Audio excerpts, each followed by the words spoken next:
बिस्मिल्लाहिर्रहमानिर्रहीम, अस्सलाम वालेकुम students. Let's start from where we ended. यहाँ पे हमने बात की थी जो आपके जो स्टेम सेल्स हैं उनके हवाले से, और वो किस तरह से डिवाइड करते हैं, कहाँ डिवाइड करते हैं, ये हमने लास्ट लेक्चर में कर लिया था।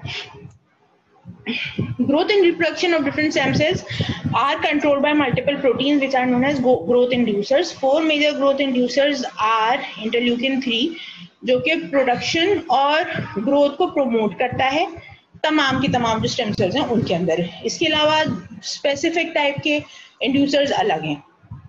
There are differentiation of cell is the function of differentiation inducers जो कि अलहदा से होते हैं, जो कि क्या करते हैं कि first of all growth induce करने का मतलब क्या है कि जो पिछली वाली जो तस्वीर में जितनी भी सेल्स हैं उनके अंदर माइटोसिस के प्रोसेस को इनिशिएट करना, स्टार्ट करना, फिर उनका नेक्स्ट स्टेप के जो लेवल के जो सेल्स हैं उनके अंदर ट्रांसफॉर्म होना, उसके लिए आपके डिफरेंशिएशन इंड्यूसर्स होते हैं।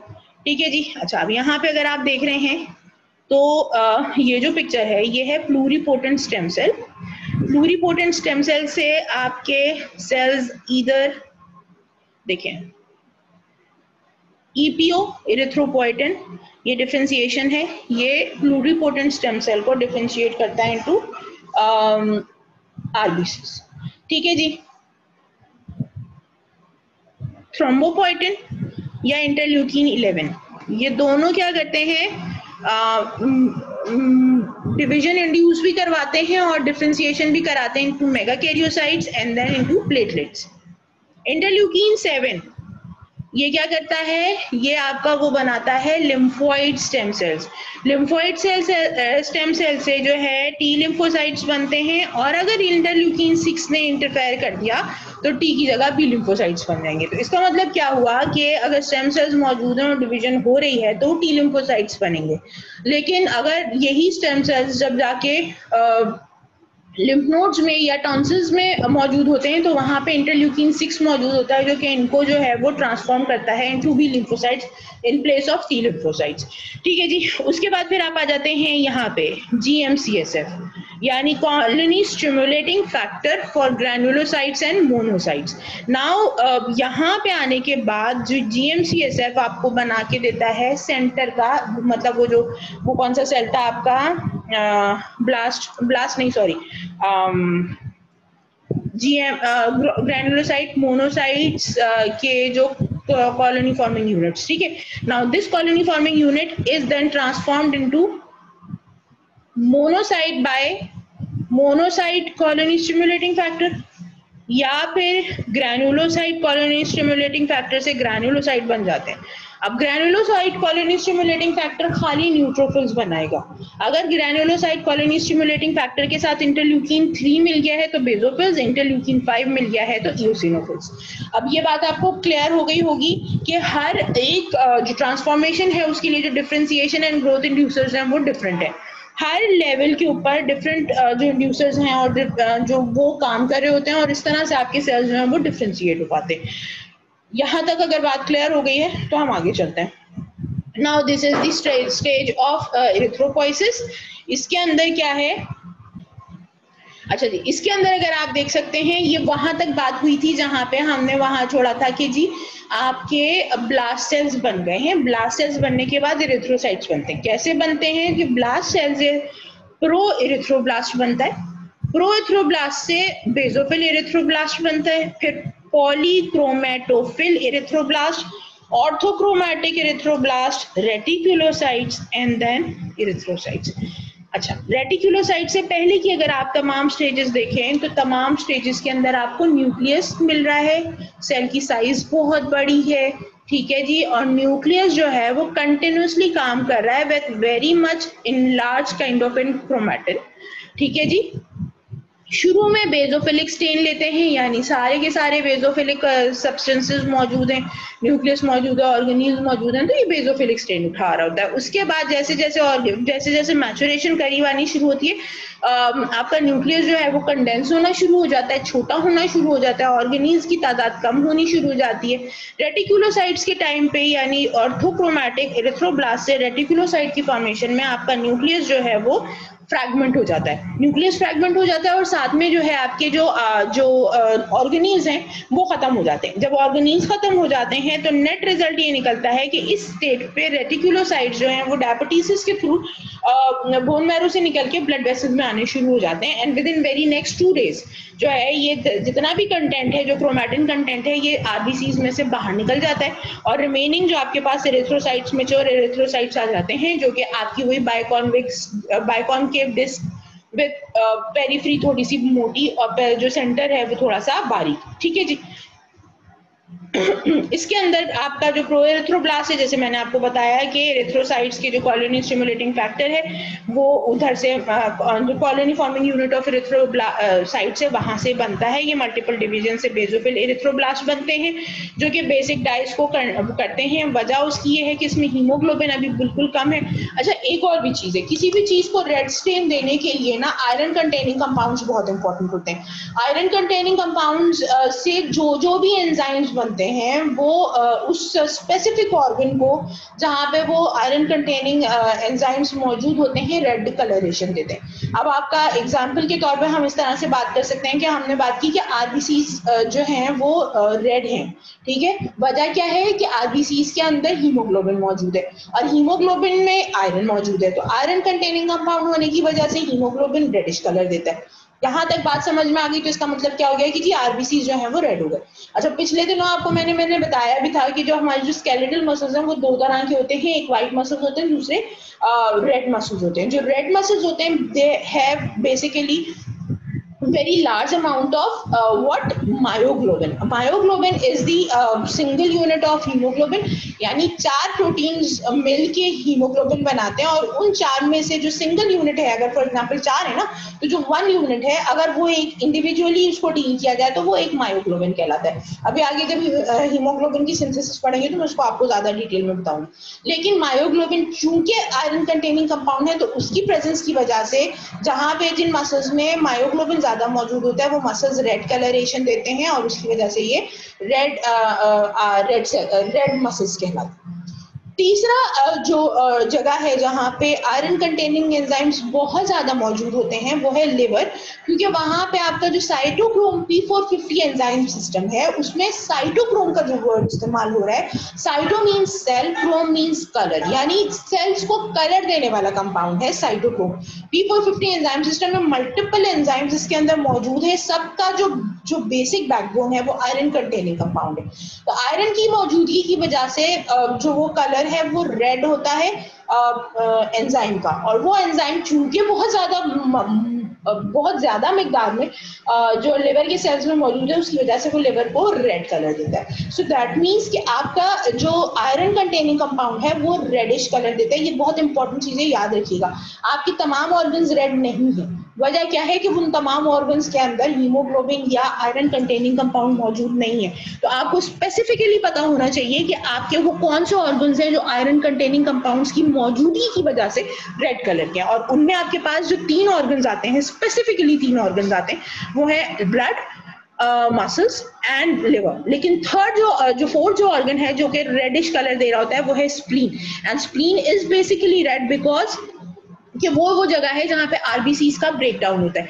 जब आरबीसीज का ब्रेकडाउन होता है, चूंकि उसमें हीमोग्लोबिन फ्रीली अवेलेबल होता है, तो that is the reason why it is also coloured red. इसके अलावा पूरी बॉडी के अंदर अगर आप देखें तो आपको जो मैक्सिमम जो एक और ऑर्गन जो रेडिश मरून कलर का मिलेगा है वो है किडनी, और वजह उसकी क्या है कि वहां पे ब्लड की फिल्ट्रेशन हो रही है और ब्लड बहुत ज्यादा मिकदार में मौजूद है, इस वजह से रेड है। समझ में आ गई? सो बेसिकली जो 3 organs majorly iron containing compounds की वजह से primarily red हैं, they are blood, liver and your muscles। यहाँ पे बात कंप्लीट करें तो उसके बाद हम बात करते हैं बेसोफिल एरिथ्रोब्लास्ट की। They stain basic dye because they have very little amount of haemoglobin at that time. Haemoglobin इतना बड़ा नहीं होता है, सेल्स जो है वो सिर्फ 34% हीमोग्लोबिन से फिल हुए होते हैं, इस वजह से स्लाइट मतलब अभी भी वो रेड कलर देने के काबिल नहीं होता है। न्यूक्लियस जो है वो कंडेंस होना शुरू हो जाता है, लेकिन अभी कंडेंस होना मतलब होता बड़ा है लेकिन अभी कंडेंस होना शुरू हो रहा है। रेटिकुलोसाइट्स के बारे में बात करते हैं अब, यानी ये जो डिफरेंट शेप्स हैं जो अब ये कि इरिथ्रोब्लास्ट की बात करें तो इरिथ्रोब्लास्ट ने फिर उसके बाद जब बेसोफिलिक पोर्शन खत्म करके पॉलीक्रोमेटल उठाना शुरू किया, तो अब ये इसका मतलब क्या है कि इसमें जो हीमोग्लोबिन की जो मिकदार है वो बढ़ती जा रही है। फिर आप देख सकते हैं कि न्यूक्लियस स्मॉल इन साइज हो रहा है, तो जैसे न्यूक्लियस कंडेंस होना शुरू हुआ तो ऑर्थोक्रोमैटिक इरिथ्रोब्लास्ट, यानी ये इरिथ्रोब्लास्ट की 3 टाइप्स हैं जिसमें सब्सीक्वेंटली चेंजेस आ रही हैं, इस वजह से ये सारे इरिथ्रोब्लास्ट कहला रहे हैं। उसके बाद रेटिकुलोसाइट्स आ जाते हैं। रेटिकुलोसाइट्स में जो है वो बेसोफिलिक अमाउंट जो है वो बिल्कुल ना होने के बराबर होता है। गोल्जी बॉडीज, माइटोकॉन्ड्रिया और साइटोप्लाज्मिक ऑर्गेनील्स की तादाद भी अब कम होनी शुरू हो गई है, ठीक है जी। तो रेटिकुलोसाइट्स फेज में जो है वो फिर जो जैसे मैंने आपको बताया cells move in the blood by diapedesis, और मैच्योर एरिथ्रोसाइट जो है वो 2 दिन के अंदर अंदर जो है पूरा बेसोफिलिक मटेरियल जो है वो डिसॉल्व हो जाता है। एंड बेसोफिलिक मटेरियल से मुराद तमाम की तमाम जितने भी ऑर्गेनील्स हैं वो सब के सब खत्म हो जाते हैं। सिर्फ और सिर्फ जो है वो उसके अंदर सिर्फ हीमोग्लोबिन रह जाती है या कुछ एंजाइम्स रह जाते हैं जो कि सेल को 120 दिन तक वायबल रखने वाले, तो वो रह जाते हैं, जिसकी वजह से जो है रेड कलर जो है वो स्पेसिफिक रेड कलर आ जाता है और इसको किसी डाई की जरूरत नहीं है। आरबीसीज में आप किसी भी किस्म की कोई स्टेनिंग करेंगे वो कोई सा भी स्टेन नहीं उठाने वाला है, ठीक है, इसलिए कि उसमें ऐसी कोई चीज मौजूद ही नहीं जो स्टेन उठाएगी। और इसका अपना जो कलर रेड है वो है because of the presence of iron containing compound that is haemoglobin. I think ये बात आपको बहुत क्लियर हो गई होगी, मैंने काफी तफसील से इसको डिस्कस किया है। अच्छा, एरिथ्रोपोइसिस की जो रेगुलेशन के हवाले से अगर हम बात करते हैं तो अगर आप ये फिगर मुलाहिजा फरमाइए तो हो क्या रहा है कि जी हिमेटोपोइटिक स्टेम सेल से प्रोएरिथ्रोब्लास्ट पर आरबीसीज बने। आरबीसीज ने क्या किया, टिश्यू ऑक्सीजनेशन की। Now this tissue oxygenation is basically the prime function of the RBCs. अगर ये किसी भी वजह से अफेक्ट हो रहा है तो इसका नतीजा क्या निकलता है कि अगर टिश्यू ऑक्सीजनेशन, जैसे कि मैंने आपको बताया था उससे पहले जब हम हाई एल्टीट्यूड की बात कर रहे थे, तो टिश्यू ऑक्सीजनेशन नहीं हो पा रही हाई एल्टीट्यूड पे ऑक्सीजन कम होने के नतीजे में, तो जैसे ही टिश्यू ऑक्सीजनेशन डिक्रीज होगी उसके नतीजे में क्या होगा, किडनी में मौजूद एरिथ्रोपोइटिन एक्टिवेट हो जाता है। Now that erythropoietin then is release in the blood, वो हेमोपोइटिक स्टेम सेल्स में जाके वहां पे जो प्रोसेस है उसको स्पीड अप कर देता है। नेट रिजल्ट क्या निकलता है। अच्छा, इसके अलावा टिश्यू ऑक्सीजनेशन, ये एक और बात याद रखें पहले, टिश्यू ऑक्सीजनेशन डिक्रीज होती क्यों है, वजूहात भी तो पता होनी चाहिए ना कि भाई क्या वजह है जिसकी नतीजे में टिश्यू ऑक्सीजन डिक्रीज हो रहा है। तो टिश्यू ऑक्सीजन डिक्रीज क्यों हो रहा है, लो ब्लड वॉल्यूम, एनीमिया की वजह से। लो ब्लड वॉल्यूम का क्या मतलब है कि 5 लीटर जो ब्लड एक normal average adult human being के अंदर होना चाहिए, 5 लीटर की जगह 3 लीटर ब्लड है। वजह क्या है कि कोई एक्सीडेंट हुआ, उसमें ब्लड लॉस हो गया, या कोई खामोशी के साथ कोविड किस्म का जो है वो blood loss over the period of time हो रहा है। नेट रिजल्ट क्या निकल रहा है कि ब्लड वॉल्यूम कम हो रहा है, नेट रिजल्ट निकल रहा है टिश्यू ऑक्सीजनेशन में कमी हो रही है। एनीमिया, एनीमिया का क्या मतलब है कि जी आपका जो है या तो हीमोग्लोबिन की कमी हो रही है या आरबीसीज का काउंट कम हो रहा है। दोनों सूरतों में ऑब्वियसली इरिथ्रोपोइटिन क्या करेगा, आपका स्टेम सेल को एक्टिवेट करेगा और आरबीसीज की फॉर्मेशन करेगा। हीमोग्लोबिन जैसे मैंने आपको बता दिया, ब्लड फ्लो किसी भी वजह से पुअर हो रहा है। अब उसमें स्टेसिस की जो वजूहात हैं वो बहुत सारी हो सकती हैं, लाइक आपके पास आपका जो ब्लड है उसके अंदर शुगर की क्वांटिटी बहुत ज्यादा हो गई है यानी कि डायबिटीज हुआ हुआ है, या आपको कोलेस्ट्रॉल बढ़ा हुआ है यानी हाइपर कोलेस्ट्रोलीमिया हुआ हुआ है। ऐसी कंडीशन में आपके जो है ब्लड प्रेशर बहुत बढ़ा हुआ है, उसके नतीजे में क्या होता है कि ब्लड वेसल स्क्वीज कर जाती हैं और ब्लड का जो मूवमेंट है वो स्लो हो जाता है। ऐसी तमाम कंडीशंस के अंदर आपका ब्लड फ्लो पुअर होगा। तीसरे एक और बहुत इंपॉर्टेंट चीज है हार्ट फेलियर। ब्लड फ्लो उसमें भी मतलब over the period of time heart के ऊपर इतना प्रेशर आ जाता है कि हार्ट जो है वो प्रॉपर तरीके से ब्लड को पंप ही नहीं कर पा रहा होता, उसमें भी ब्लड फ्लो कम हो जाता है। तो ये वो तमाम कंडीशंस हैं जिनके अंदर टिश्यू ऑक्सीजनेशन हर सूरत में कम होगी और उस टाइम पे फिर किडनी जो है वो इरिथ्रोपोइटिन रिलीज करवाता है। पल्मोनरी डिजीज, आपके पास आरबीसीज बिल्कुल सही हैं, ब्लड का प्रेशर भी सही है, ब्लड का फ्लो भी सही है, आपको हवा आ ही नहीं रही, ठीक है, आपके लंग्स के अंदर कोई ऐसी डैमेज हो गई है जिसके नतीजे में आपके एल्वेओलाई डैमेज हो गए हैं या आपका रेस्पिरेटरी ट्रैक्ट डैमेज हो गया है, आप प्रॉपर तरीके से एयर को अंदर ले ही नहीं पा रहे, आपके एल्वेओलाई तक एयर पहुंच ही नहीं पा रही है। तो जब एल्वेओलाई तक एयर नहीं पहुंचेगी तो ऑक्सीजनेशन नहीं होगी, जब ऑक्सीजनेशन नहीं होगी तो ऑब्वियसली बात है कि टिश्यूज को ऑक्सीजन नहीं मिल पाएगा, यानी ब्लड की ऑक्सीजनेशन अगर नहीं होगी तो टिश्यूज को ऑक्सीजन कहां से मिलेगा। सो ये एक बहुत बड़ा इंपॉर्टेंट फैक्टर है जिसके नतीजे में फिर क्या होता है कि आपकी इरिथ्रोपोइसिस का जो प्रोसेस है वो स्पीड अप हो जाता है। किस तरह से होता है भाई, इम्पीड करता है। अब ये वो तमाम चीज़ें, इसमें फिर मजीद जो मैंने रीजंस हैं वो high altitude acute blood loss भी ये बहुत इंपॉर्टेंट है, हाई एल्टीट्यूड्स हैं, heart failure and lung disease जो हम बात कर रहे थे। इरिथ्रोपोइटिन के हवाले से जब हम बात करते हैं तो लो टिश्यू ऑक्सीजन में इरिथ्रोपोइटिन की एक्टिवेशन 90% किडनी से होती है और 10% लिवर से होती है। ये बहुत इंपॉर्टेंट चीज़ है कि लिवर में भी इरिथ्रोपोइटिन मौजूद है। अच्छा, कुछ पेशेंट्स होते हैं जिनको period of longer period of time जब उनको कोई लंबे किस्म का मतलब मैल फंक्शन हो जाता है या किसी भी किस्म का आप समझ लें सिंड्रोम काइंड ऑफ कंडीशन होती है, तो उसमें over the period of time आपके मल्टीपल ऑर्गन जो है वो फेलियर की तरफ जाना शुरू होते हैं और उसमें एक किडनी और लिवर भी है। तो अगर लिवर और किडनी दोनों मतलब मैल फंक्शन की तरफ जा रहे हैं तो जो यूजुअली जो साइन आती है वो आती है कि पेशेंट को जो है वो थकान, शदीद किस्म का रेस्पिरेटरी डिफिकल्टी, ठीक है, बहुत ज्यादा थकान, पसीना आना, पेल हो जाना, एनीमिया हो जाना हो रहा होता है। वजह उसकी क्या है पीछे आप देख सकते हैं कि क्योंकि एरिथ्रोपोइटिन रिलीज ही किडनी से और लिवर से हो रहा है तो ऑब्वियसली वो वहां पे अफेक्ट करेगा। Epinephrine, norepinephrine, prostaglandins increase erythropoietin release, ठीक है। ये तमाम की तमाम जो स्ट्रेस हार्मोन्स हैं ये तमाम की तमाम भी आपकी जो एरिथ्रोपोइटिन की रिलीज है उसको बढ़ा देते हैं। इसके नतीजे में भी अगर आप over the period of time बहुत स्ट्रेस रह रहे हैं और बहुत मतलब इमरजेंसी सिचुएशंस आपके ऊपर बार बार आ रही हैं तो उसमें आपके इरिथ्रोपोइटिन की रिलीज के नतीजे में आपको पॉलीसाइथीमिया हो सकता है। डिक्रीज ऑक्सीजनेशन किडनी स्टिमुलेट करती है, इरिथ्रोपोइटिन रिलीज होता है विद इन 24 आवर्स।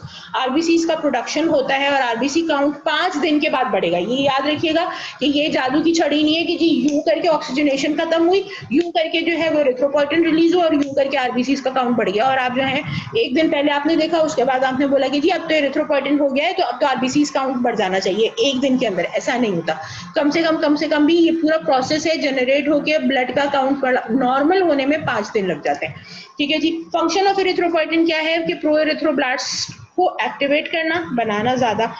जो स्टेजेस हैं, डिफरेंट स्टेजेस जो हम अभी पिछली जो स्लाइड है उसमें पढ़ के आए हैं वो तमाम स्टेजेस के अंदर जो सेल्स का जाना है उस प्रोसेस को स्पीड अप कर देता है और इस प्रोसेस को वो उस वक्त तक इरिथ्रोपोइटिन कंटिन्यूस रखता है जब तक कि प्रॉपर ऑक्सीजनेशन किडनी को होना ना शुरू हो जाए।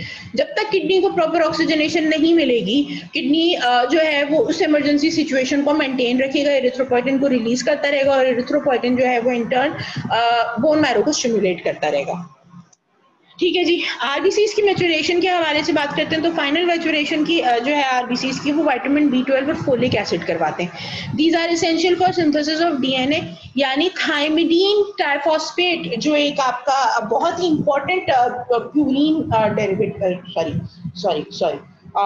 प्यूरिन पैरिमिडीन डेरिवेटिव है, उसकी सिंथेसिस के लिए आपके B12 का होना जरूर। अच्छा, एक और चीज जो बहुत इंपॉर्टेंट है, अगर हम आरएनए और डीएनए में डिफरेंशिएट करते हैं तो thymine is the only thing that is the differentiation point between RNA and DNA. इसका मतलब क्या हुआ कि थायमीन डीएनए के अंदर होता है, आरएनए के अंदर नहीं होता। किसी भी और न्यूक्लिक एसिड के कम ज्यादा होने से इतना फर्क नहीं पड़ता, इसलिए कि वो इतना कम ज्यादा होते ही नहीं है क्योंकि आरएनए डीएनए दोनों में जरूरत होती है। लेकिन थायमिडीन जो है वो स्पेसिफिकली सिर्फ डीएनए के लिए है, तो एक मखसूस क्वांटिटी में बनता है ताकि डीएनए बना सके। अब अगर उसमें कमी आ जाएगी तो उसके नतीजे में डीएनए मैच्योर रह जाएगा। जब डीएनए मैच्योर रह जाएगा तो उसके नतीजे में आरबीसीज के जो मैच्योरेशन का प्रोसेस है जिसमें आपका जो है वो फाइनली जो क्रोमैटिन है वो डिस्ट्रॉय होकर बाहर निकलने का जो प्रोसेस है वो रुक जाएगा। तो आपका जो आरबीसीज जो इमेच्योर आरबीसीज है, न्यूक्लिएटेड इमेच्योर आरबीसीज जो है वो सर्कुलेशन में आ जाते हैं और वो एक रीजन है जिसके नतीजे में जो है आपको काफी प्रॉब्लम उठानी पड़ती है and that kind of anaemia is known as pernicious anaemia, ठीक है जी। विटामिन B12 या folic acid causes abnormal and diminished DNA, ठीक है जी, leading to failure of nuclear maturation and cell division. ये भी एक बड़ा मसला है कि आपकी जो नेक्स्ट लेवल पे जाने वाले जो सेल्स हैं वो जब तक डीएनए में फुल नहीं होगा आपका सेल डिवीजन कंप्लीट नहीं होगी, क्योंकि डीएनए को हर थोड़ी देर के बाद जो है वो टी चाहिए, ए के अगेंस्ट टी लगना है तो थायमिडीन तो लाजमी की जरूरत है, ठीक है जी। एरिथ्रोब्लास्ट सेल्स जो हैं और bone marrow fail to proliferate rapidly. Obvious सी बात है जब आपको डीएनए ही कंप्लीट नहीं मिलेगा तो रैपिड प्रोलिफरेशन रुक जाएगी। Produce mainly larger than normal RBCs जो कि मैक्रोसाइट्स कहलाते हैं। The cells itself has the flimsy membrane and often irregular, large oval instead of biconcave. अच्छा, अब ये भी एक रीजन है जिसके नतीजे में इसकी जो है वो ब्रेकडाउन जल्दी होती है, क्योंकि आपको मालूम है कि आरबीसीज यूजुअली क्या करते हैं, जब बहुत ही छोटी वेसल होती है तो उसमें रोल आउट हो जाते हैं। आपने कभी पेपर को रोल आउट करके देखा है, एक लंबी सी ट्यूब बन जाती है। आरबीसीज इतने बारीक होते हैं कि जो स्मॉलर वेसल्स होती हैं उनमें से स्क्वीज करके निकल जाते हैं। लेकिन चूंकि अगर आपका ये जो सेल है जो कि B12 की डेफिशिएंसी के नतीजे में आप देख सकते हैं फ्लिम्जी मेम्ब्रेन है, ठीक है जी, मेम्ब्रेन भी स्लिपरी नहीं है, प्रॉपर नहीं है, रफ मेम्ब्रेन है, साथ में इरेगुलर लार्ज और ओवल सेल है, उसके अंदर कहीं कहीं न्यूक्लियस भी मौजूद है। तो अब ऐसा जो सेल होगा बड़ा, वो जो छोटी बिल्कुल जो ब्लड वेसल्स हैं वहां पे जाके ब्लॉक कर देगा। जब वहां ब्लॉक करेगा तो पीछे ब्लड फ्लो रुकेगा, ऑक्सीजनेशन रुकेगी, तो वो अगेन एक बड़ा मसला है। तो ऐसे सेल्स जो हैं जब वो स्प्लीन के अंदर जाते हैं तो स्प्लीन की जो साइनोसॉइड्स हैं उसके अंदर फंस जाते हैं, फंसते हो तो उनकी किलिंग हो जाती है। सिर्फ समझ लें कि अगर फॉर एग्जाम्पल अभी अभी वो सर्कुलेशन में है तो फौरन ही किल हो जाते हैं। तो इससे क्या होता है कि आरबीसीज की कमी होनी शुरू हो जाती है सर्कुलेशन में, और ये कमी जो है वो अल्टीमेटली अनीमिया का कॉज बनती है। And that kind of anaemia because of the macrocytes is known as pernicious anaemia, और इसके अलावा इसको कहते हैं megaloblastic anaemia as well. Those poorly formed cells after entering the circulation are capable of carrying oxygen normally, but उनकी fragility इतनी ज्यादा होती है कि उनकी हाफ लाइफ जो है वो 1/3 रह जाती है नॉर्मल। यानी अब आप यूं समझ लो कि 120 डेज से मुराद क्या है, तकरीबन 4 महीने, ठीक है। 30 डेज का एक महीना है तो 4 महीने का आपका लाइफ स्पैन है।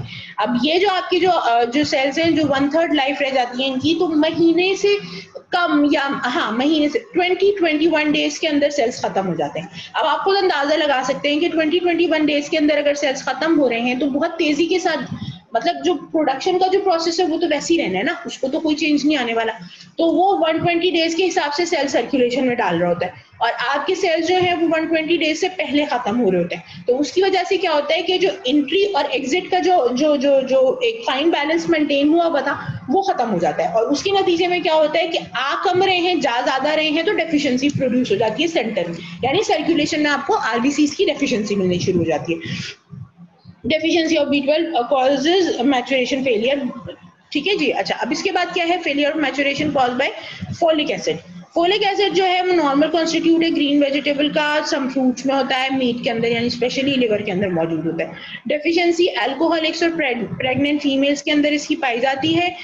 डिस्ट्रॉय हो जाता है कुकिंग में, यानी आपको इसको जो है फ्रेश वेजिटेबल्स में लेना चाहिए।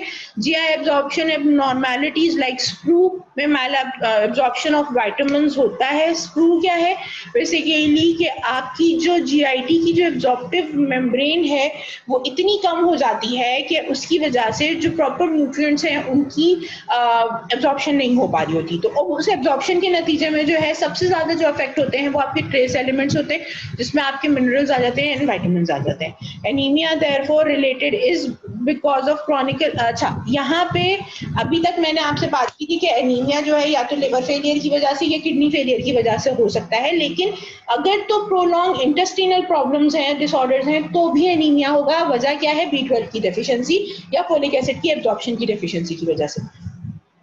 अच्छा, दो जो बहुत इंपॉर्टेंट चीजें in addition to anaemia folic acid की डेफिशिएंसी की वजह से होती हैं वो है स्पाइना बाइफिडा एंड एनकेफेली। अब ये जो पिक्चर है जो मैं आपको दिखा रही हूँ, दिस इज एन एनकेफेली। यहाँ पे देखिए ये नॉर्मल हेड है, ब्रेन पूरा प्रोड्यूस हुआ है, साथ में हेड भी प्रोड्यूस हुआ है, ठीक है, और उसके बाद पूरा स्पाइनल कॉर्ड।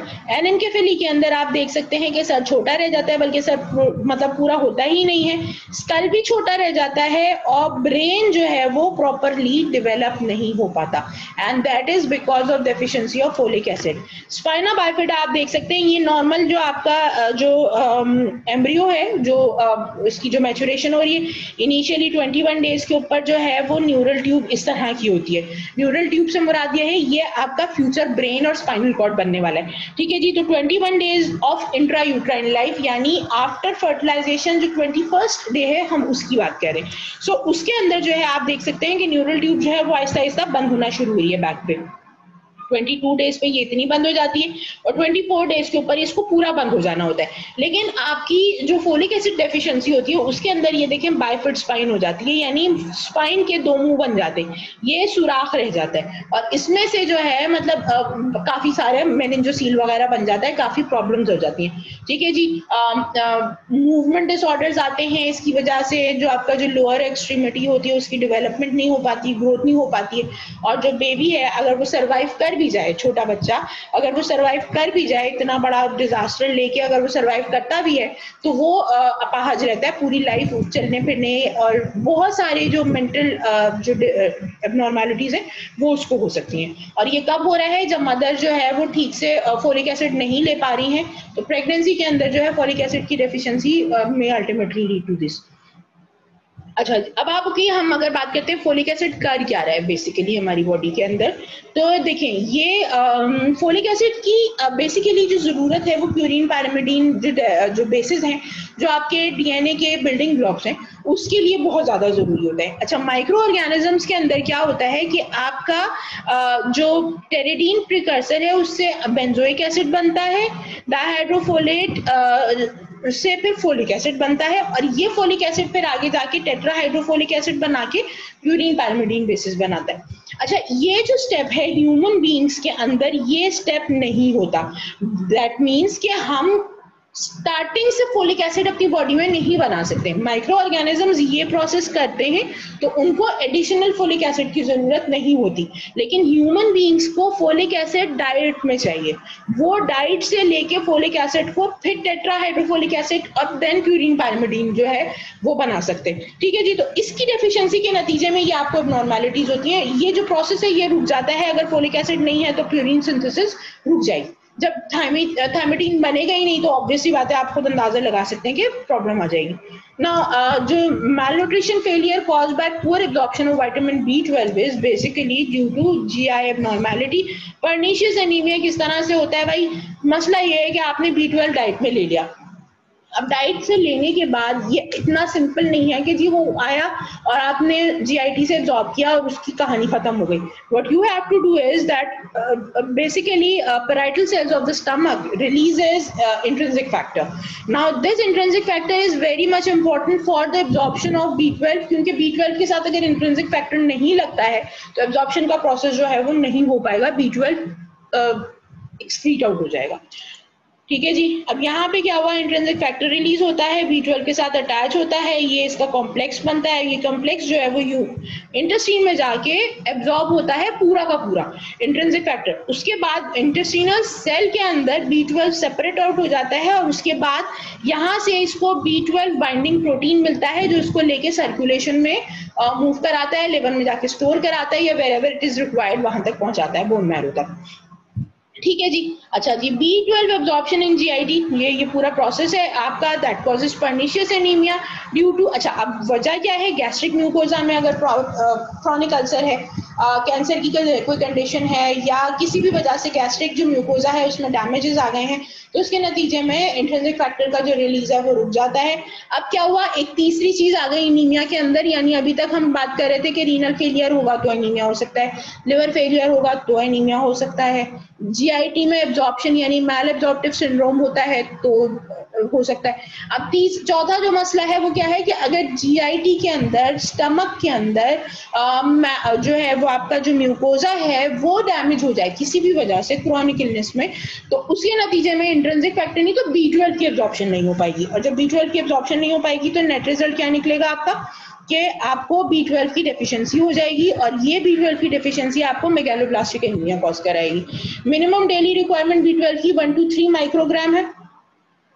ठीक है जी, लिवर और अदर बॉडीज जो हैं वो 1000 टाइम ज्यादा अमाउंट प्रोड्यूस करती है। 3 से 4 साल चाहिए B12 डेफिशिएंसी यानी मेगालोब्लास्टिक एनीमिया। अगर 3 से 4 साल तक आपका जो है B12 बिल्कुल अवेलेबल नहीं है तो जाके मेगालोब्लास्टिक एनीमिया होता है, वरना नहीं होता। ये एक गुड साइन है कि इतना बड़ा इशू नहीं बनता यूजुअली अगर प्रॉपर तरीके से चीजों को मैनेज किया जा रहा है तो। अच्छा जी, B12 का फंक्शन क्या है? मैंने सिर्फ इसलिए कि साथ के साथ ही इन चीज़ों को भी डिस्कस कर लें। B12 का फंक्शन क्या है? डीएनए की सिंथेसिस कराता है, जो कि अभी आपको बताया मैंने।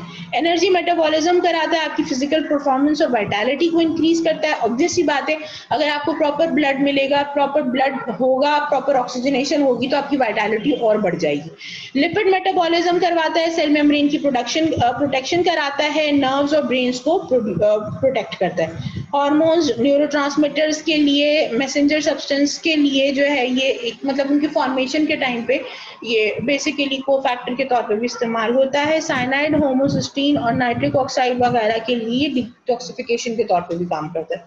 ठीक है जी, is a coenzyme for the synthesis of succinyl CoA. ठीक है जी, जिससे फैट सिंथेसिस होती है। होमोसिस्टीन मीथेनिन की फॉर्मेशन कराता है ये। उसके अलावा जो है वो जो रोल है इसका वो फैट के जो है मेटाबॉलिज्म उसमें रोल है। डीएनए सिंथेसिस कराता है, नर्व्स की माइलिनेशन कराता है, एब्नॉर्मल लिपिड्स की एक्यूमुलेशन को रोकता है, क्योंकि इसकी डेफिशिएंसी के नतीजे में एक्यूमुलेशन ऑफ एब्नॉर्मल लिपिड्स होती है। इनइफेक्टिव प्रोडक्शन ऑफ आरबीसीज, डब्ल्यूबीसीज एंड प्लेटलेट्स इसकी डेफिशिएंसी के नतीजे में होती है, यानी इस प्रोसेस को ये रोकने का काम करता है। और उसके अलावा जो सोमैटिक सेल मेटाबॉलिज्म है उसके लिए जो नॉर्मल जो मेटाबॉलिज्म का जो प्रोसेस है उसके लिए भी इसकी जरूरत है। नेक्स्ट जो टॉपिक है, चूंकि हीमोग्लोबिन है तो इसको हम यहाँ पे रोकते हैं। Thank you so much for being with me. जज़ाकल्लाह। अल्लाह हाफिज़।